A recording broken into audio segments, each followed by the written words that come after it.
Accessible News. News from Israel in simple English. Thursday, the 30th of November, 2023. Shalom.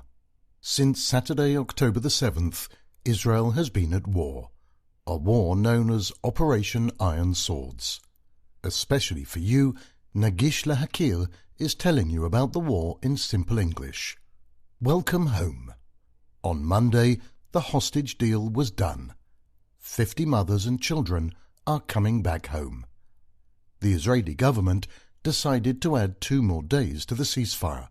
During these 2 days, Israel will stop fighting in Gaza and free more terrorists. Hamas has promised to send 20 hostages back to Israel.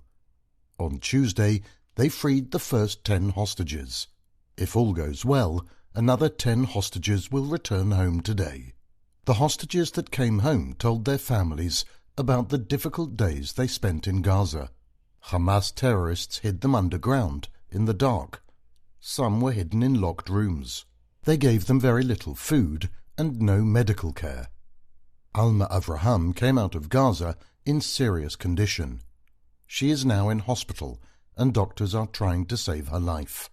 21-year-old Maya Regev returned with a wounded leg. She had an operation in Israel and is getting better. There are many hostages still in Gaza, children, adults and soldiers.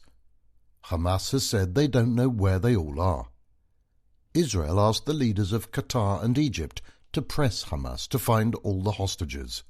At the moment, there are talks going on about the next stage of the agreement between Israel and Hamas. America wants the 2 sides to agree on a big deal, to stop the fighting for a long time and free more hostages, including men and soldiers. During the ceasefire, the Israeli army is becoming stronger and running drills before the fighting starts again. The Chief of Staff, head of the army, Herzi Halevi, said that the war will not end until all the hostages come back home and Hamas no longer controls Gaza. Twice a week, we will continue to bring you news about the war. We'll tell you what's happening in Israel and the world. Wishing you all a quiet day.